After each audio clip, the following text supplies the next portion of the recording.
trucking industry needs more drivers, repair technicians, parts technicians. We need more people in general. And there are a shortage in all of those three main categories in our industry and in many other positions. Could veterans be the solution to the shortages that we're experiencing? We're going to find out today. My guests today are Chelsea Miller and George Nickel. Now, first, I'll introduce Chelsea. She's the Director of Community Engagement at the Wyakin Foundation. We're going to find out what that's all about in a moment. She's the daughter of a veteran, and she is proud to serve in the capacity as Director of Community Engagement. She has a degree in political science from the University of Alaska Fairbanks and a master's in political management from George Washington University. Chelsea, welcome to the Heavy Duty Parts Report. So glad to have you here. Thank you for having me. All right, now let's introduce your counterpart, George. So George Nickel, he's the Director of Student and Veteran Affairs at the Wyakin Foundation. He's a veteran of the U.S. Army with 16 years of service, followed by completing an education resulting in a master's degree in social work. George started with Wyakin as a warrior in the second class and then was employed with the foundation as the Director of Student Veteran Affairs, as I mentioned. George, welcome to the Heavy Duty Parts Report. So glad to have you here. Oh, pleasure to be here.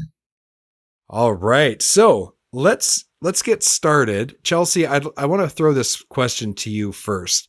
What does the word Wyakin mean, and what does the Wyakin Foundation do? Yeah, great question. So the Wyakin Foundation, we serve veterans as they're transitioning out of military service into their civilian careers. We have two tracks. We have our Wyakin Works program for those pursuing a vocational trade, a certificate, anything in that vocational trade space. And then we have the classic program for 2-year, 4-year, and postgraduate degrees. The term Wyakin comes from Native tradition, and it stands for a spiritual being. When an individual was coming into adolescence, they would be sent out and they would be approached by their Wyakin, and this took form of a spirit animal. We use an eagle for our logo as our spirit animal. And that Wyakin would share in that individual's journey for the rest of their life. And it's a great reminder to us here of our mission that we're there to serve the veteran in their journey and their transition, and to be there not just for their educational goals, but beyond that. Right. And I mean, assuming that a person lives, on average 80 years or more, oftentimes their time in the military is actually just a small part of their total life experience. Yeah, exactly. And we're there to help make sure that the next chapter is fulfilling and successful for them. Awesome. Okay. Well, I think our audience is going to start to see what you do, and the need in our trucking industry are starting to come together. George, how many veterans are returning to civilian life every year? And what are some of the hurdles that they have to face when they make that transition? Well, if you look at the numbers provided by the Department of Defense, roughly 200,000 service members leave the military every year. Now, every return to civilian life is different, but I was looking at a study back in 2015, and the most significant challenges that people leaving the military face, number one, navigating veteran benefits and services. I mean, it is a challenging process. The second one, finding employment, adjusting to civilian culture, because the military culture and the civilian culture are vastly different in how you approach daily life plans and tasks, addressing financial challenges, because you're moving from a position in the military where you got that monthly paycheck coming in every month. You really can't get fired unless you do something really bad. And, so now there's that uncertainty of where that financial sustainability is going to come from. And the last thing they touched upon was transferring those military skills to the civilian sector, because a lot of the things you do in the military, they don't transfer very well into the civilian sector. Like, I was a combat engineer, and we went out and blew stuff up, and there's not really much call for that in the civilian sector. You get in trouble if you just randomly blow stuff up in civilian life. Right. But those are some of the biggest things. But a couple things, no one gets out of the military unscathed. It's a high tempo, it's high operations. It takes a toll on your body. So a lot of veterans, problems with their knees, problem with their backs, some more serious injuries after that. So that's part of like dealing with the VA. And then there's also the part where, when you're in the military, you can be very young and being responsible for a lot of things as far as like people that you lead, amount of equipment you're responsible for. And then all of a sudden you're out of the military and now you're at like entry level jobs. So it's kind of like they look at themselves and they say, well, I had all this responsibility then. Why don't they trust me now? I should be more qualified for higher positions. That So makes those are just some of the factors that, service members look at when they're getting out of the military. Yeah, I mean, I don't understand in its entirety because I didn't have that experience myself.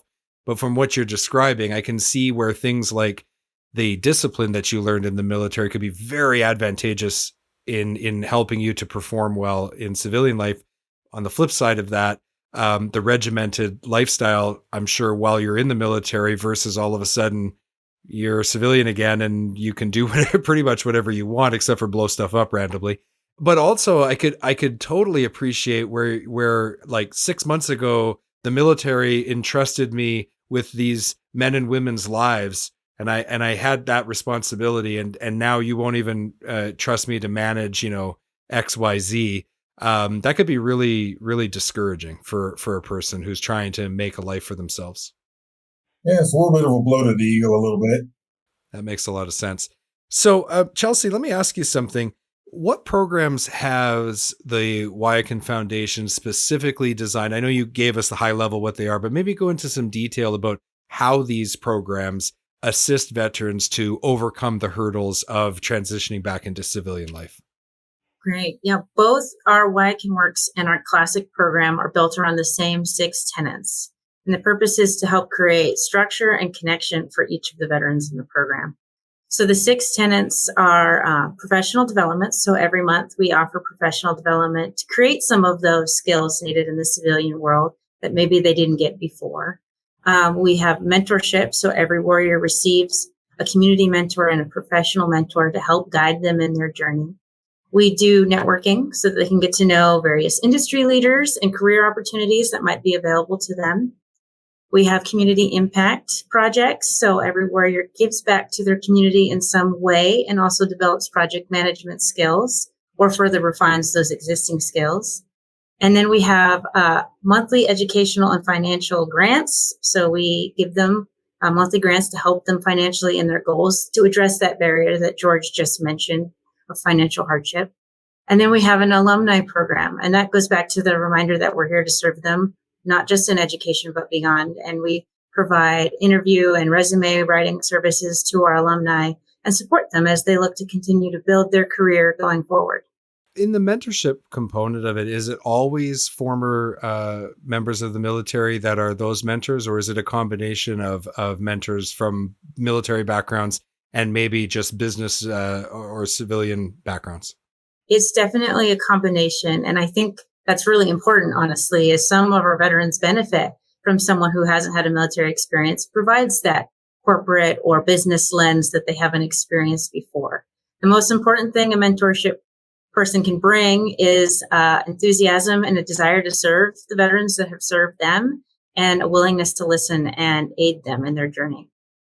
Yeah, that makes sense. And those community events, I mean, that's how we met is we were at HTA Truck Pride's annual meeting and I got a chance to hear about your program and I reached out to you and we networked and then here we are. So that definitely works. Yes. All right. Well, we're going to take a quick break and hear from our sponsors. When we get back from the break, we're going to talk a little bit about some of the myths around hiring a veteran and how specifically veterans can help the trucking industry. We'll be right back. Don't have a heavy-duty part number and need to look up a part? Go to parts.diesellaptops.com or download the app on Apple or Android to create your free account. Looking for high-quality fuel injection for heavy-duty applications? Having one supplier for fuel injection allows you to better serve customers by providing them with a complete line, which increases your sales and profitability. Learn more at ambackinternational.com/aftermarket. We're back from our break, and before the break, we were learning all about the origin of the word Wyakin, the Wyakin Foundation, and the role it's playing in helping veterans transition to civilian life and really have successful careers and lives after they complete their military service. So let me ask you, Chelsea, are there misconceptions around hiring veterans that we need to address? I think that there are definitely challenges, right, to the transition on both the veteran and employer side. Veterans don't always know how to translate their military skills into civilian skills. And a lot of what we do is help with resume writing so that they can take those skills that they do have and are applicable, and translate them in a way that an employer will understand, because most employers aren't going to know those terms and aren't going to, really have time or interest in learning those terms. So how we can translate that resume into something that employers can understand. We also prepare our veterans for interviews, because that might be something that they're not familiar with or comfortable with. And that can be a huge barrier. If they aren't strong in that interview, then an employer is going to write them off, even though they have strong skills, strong leadership, they're self-starters and hardworking and motivated. I think another one comes down to misperception that a veteran may not fit in with the culture or the community. But veterans are hardworking, community-minded individuals, right? They have served and they are focused. And I think that they are fast learners and interested in providing real quality and to the company that they work for. I think just sometimes it comes down to language and not always knowing like how to share the same language. There's differences between the civilian and military community. So how can we find the right words and right language to get over that barrier? Yeah, that makes a lot of sense. George, in your transition out of the military and back into civilian life, did you encounter any of these like misconceptions or myths? And if you did, how did you handle that? It really goes back to what Chelsea was talking about, the language. One of the things, like I went into the military straight out of high school, 16 years in service, and talking about that military culture versus civilian culture. So what I had to learn when I was in the program, and what my mentor helped me out a lot with, is how to better change my vocabulary and the way of approaching problems. Because like I was a squad leader, so I was in charge of 16 troops, and you can become very clipped in your speech of how you deal with people and how you give orders. And turns out when you get out of the military, people were not really into that like taking orders type mentality. So, like I've been called that I can be confrontational, I could be aggressive, I could be, too abrupt, a number of other things. So it really is changing that language and how I spoke to people, not using acronyms. One of the things, like when I got out back in 2011, it was right at the end of Iraq, Afghanistan, and of course at that time there was a lot of stuff in the media about like so many service members have post traumatic stress, they have traumatic brain injuries, and at that time there was a lot of things going around the nation about, well, these vets with their PTSD, they're like ticking time bombs, and they can't fit in because they're just going to snap at any moment. And I've actually had a chance to go talk to different organizations about those types of things that, not everybody has post-traumatic stress. And if they do, that doesn't mean they're in imminent danger of becoming a security risk. There's just things they have to deal with, and educating people on, like accommodations for disabilities, stuff like that, and just trying to bridge that gap and try to make yourself more presentable. I had to learn how to, not be 15 minutes early for everything and just be more kind of like laid back. Yeah, I'm sure it takes an adjustment period, but if you have people with good communication skills, they're working together collaboratively. These are probably the vast majority of these challenges that come along with integrating can be overcome. And with support, clearly you're having success because your whole foundation is helping veterans. How many, Chelsea, just off the top of your head, how many veterans have you helped to date? To date, George probably knows this number better than I. We're well over 100, 120-ish, somewhere around there. Probably more if you take into consideration some that before we had our official Wyakin Works program, we had some that, we went through trades, but weren't always necessarily counted towards our original total because they only had the classic program. George, do you know the full number?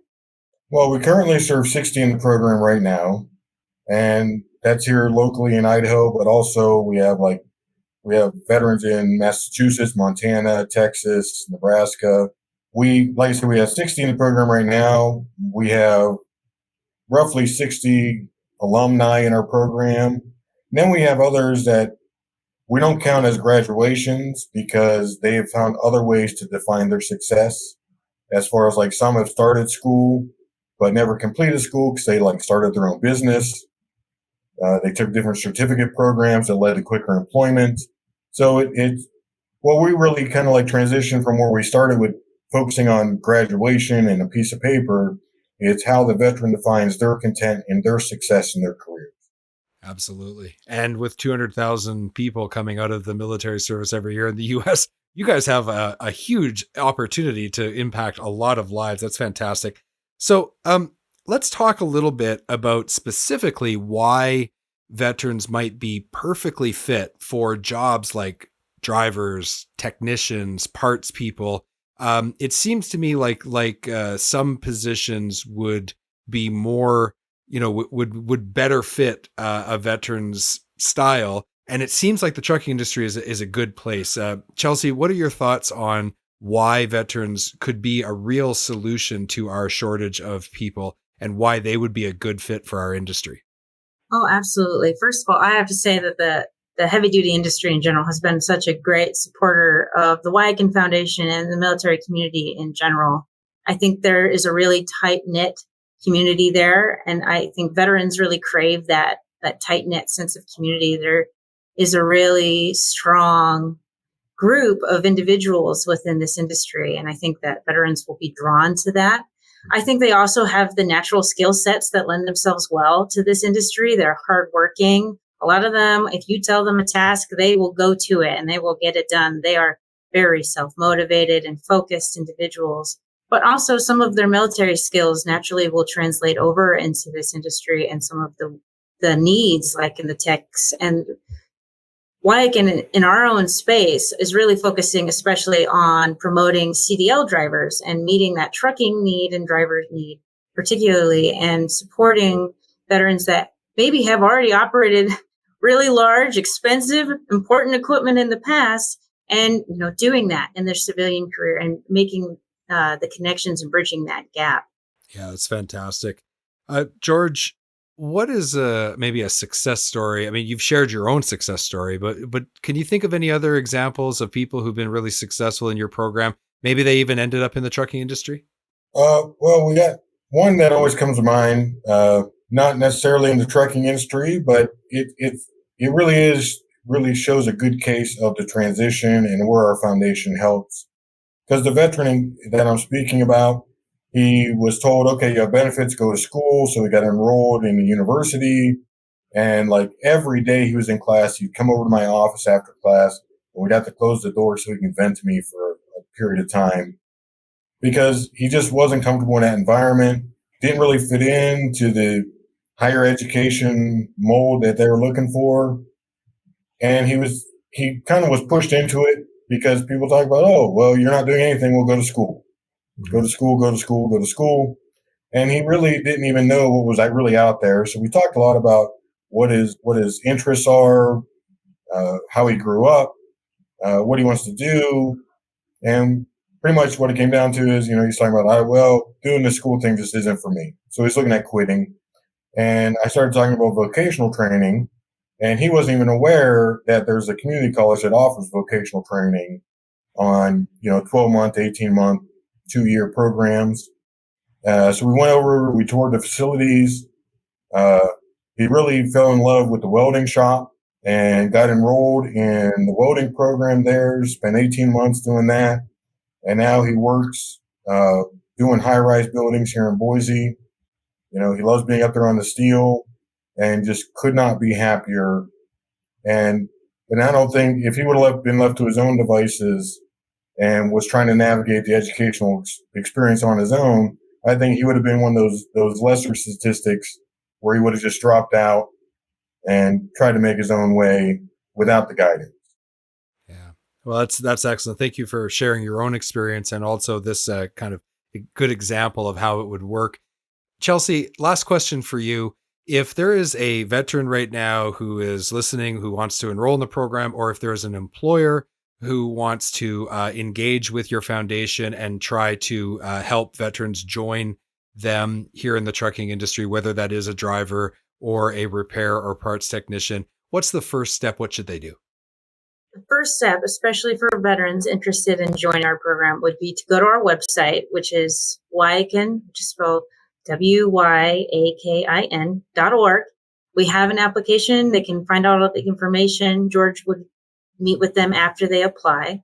That's a great site also for employers to check it out, get to know us. They can email us through that website, or if they want a mentor, they can apply to be a mentor through that website, and I would work with them to pair them with veterans out in the community. We do offer an employment announcements to our veterans once a quarter, and we're working on building a more robust platform for them going forward through a job board. And anyone that's interested in providing information to that site would go through me. And again, they can contact me through our website. So anyone interested, I would very much encourage them to check out our website and reach out. I'd love to chat with them. You've been listening to the Heavy Duty Parts Report, and I'm your host, Jamie Irvin. We've been speaking with Chelsea Miller, the Director of Community Engagement, and George Nickel, the Director of Student and Veteran Affairs at the Wyakin Foundation. Again, to learn more about the Wyakin Foundation, go to wyakin.org. Links are in the show notes. Chelsea, thank you so much for taking the time to speak with us today. Thank you so much. It's been a pleasure. George, it was great to meet you, and thank you, sir, for sharing your experience and talking with us today. I appreciate it. Thank you.